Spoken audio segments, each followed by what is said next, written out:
Hello and welcome to the chat room, your venue for learning how to apply health analysis to real-world problems. I'm Jason. And I'm Jennifer.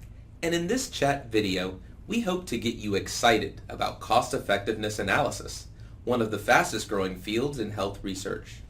We'll explain exactly what it is, why it's so useful, and how chat will serve as your go-to resource for not only acquiring knowledge about cost-effectiveness analysis, but for harnessing the applied technical skills necessary to design, conduct, and interpret your own CEA. CHAT stands for Community Health Analytics Training. Hi, this is Jennifer, one of your chat instructors. That was just a glimpse of our introductory video for a course on cost-effectiveness analysis. To give you a flavor of what the chat experience entails, we've put together this 10-minute snapshot. Now, as part of our process of relaying the importance of cost-effectiveness in health and medicine, we often feature interesting studies, like in this clip where Jason takes us around the world, chat style. I want to leave you with the feeling that you are embarking on a new adventure that has real-world applicability and a demonstrable and quantifiable impact on people's lives. Let's see what kind of investigations cost-effectiveness analysis is currently being used for.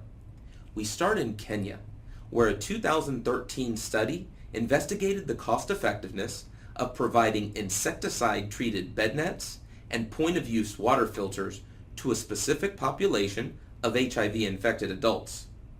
Researchers scoured multiple sources for estimates of inputs, including a multi-site study and the published literature, which is common.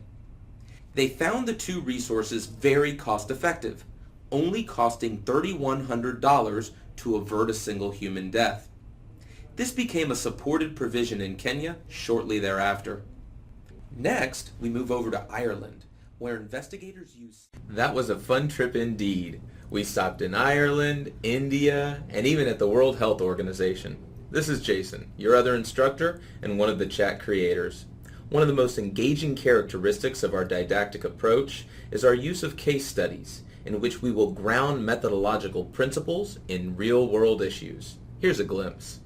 Today, we are charged with helping hospital administrators, healthcare providers, and families make an important and currently controversial decision that directly affects pregnant women and their babies.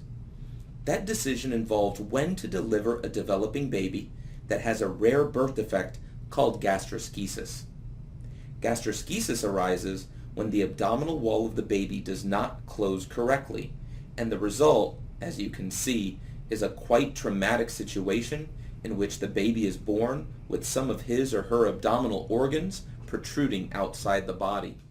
It happens in 2011, a group of researchers in Brazil designed a cost-effectiveness analysis to determine whether a universal meningococcal vaccination program for children prior to their first birthday would be a cost-effective strategy.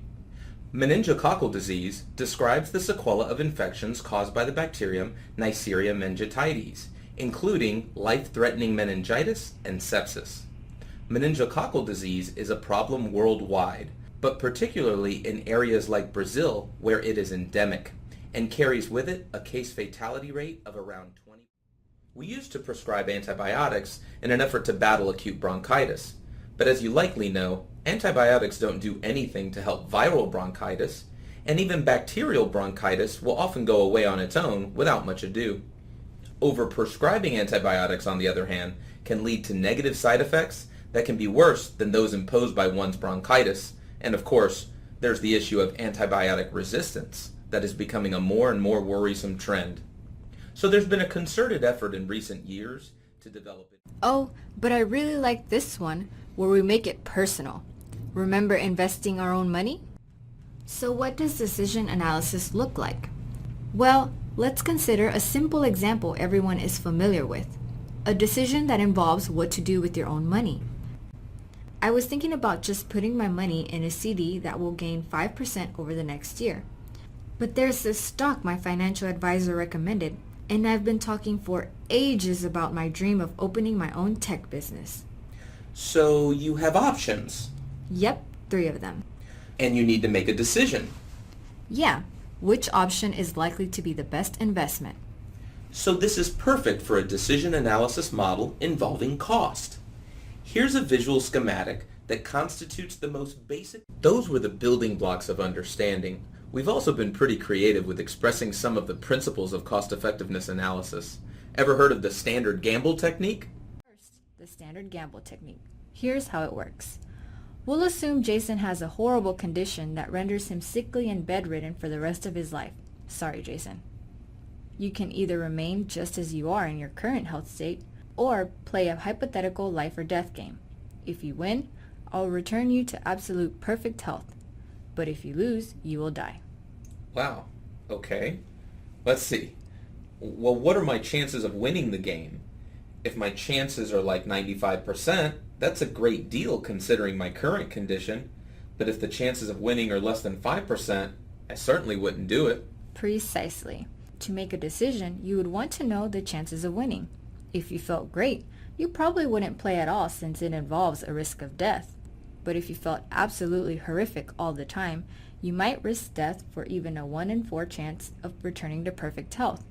And that's how it works. The chances you're willing to accept are translated into...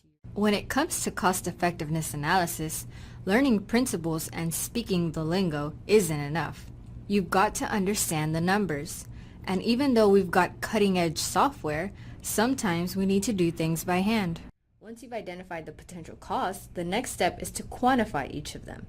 How much of the doctor's time? 10 minutes? 15? How many days were you out of work? How many trips did you make to the pharmacy? After making these estimates, the final step is to place a monetary value on the resources used. The doctor costs about $3 per minute, and you estimated 15 minutes, so that's $45 attributed to the doctor's time.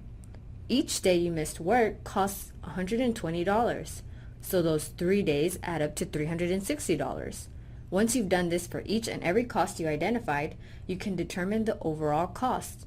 Depending on your approach, it can be very painstaking, but essential to high-quality research. Absolutely.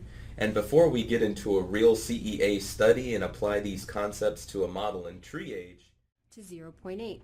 The last treatment doubles life expectancy over the first treatment, but it leaves you feeling pretty awful. The average HRQL score is 0.5. As the calculations come to life before your very eyes, what do you notice? That's right. Effectiveness-wise, these 3 treatment strategies are identical. All result in 4 QALYs. You might argue for one scenario or the other, but in the eyes of quality-adjusted life expectancy, they do indeed share the same effectiveness. So that's one thing. QALYs are indeed a measure that incorporates both longevity and quality. Therefore, the measurement of each is of paramount importance. But let's be honest, the prize in chat is the ability to do. And as it pertains to cost-effectiveness analysis, we immerse our students in decision modeling from the outset. Here are 2 final clips from what we call a rollback, and another from graphics produced by probabilistic sensitivity analysis. Let's work on the expected value for costs first. Same steps. The 2 options are shunt and no shunt. We multiply the expected cost at the shunt chance node, 409,840, by the probability of receiving a shunt, 0.5. If we do the same for no shunt and add the 2 values, we get $347,138. As you can guess, doing the same for QALYs gives us 38.3. That's what we expect for each infant receiving prenatal repair. Let's take a look at 3 separate points for 3 simulated iterations. In this point, close to the left ring of the ellipsis, the CE analysis for that iteration resulted in a more costly and less effective new treatment, which would be dominated by the standard. If we take a point just below the willingness to pay line, we have a more costly and more effective new treatment, and the cost per unit effectiveness gained, or ICER, is within our willingness to pay, so we would pick the new treatment. Lastly, if we picked a point in the northeast quadrant above the willingness to pay line, we still have a more costly and more effective new treatment, but the cost per unit effectiveness gained exceeds our willingness to pay, so we would pick the standard treatment as being the most cost effective. Okay, that's just a little taste of what we're serving up in chat. Although we've started with cost effectiveness, this virtual analytics approach can be applied to just about anything.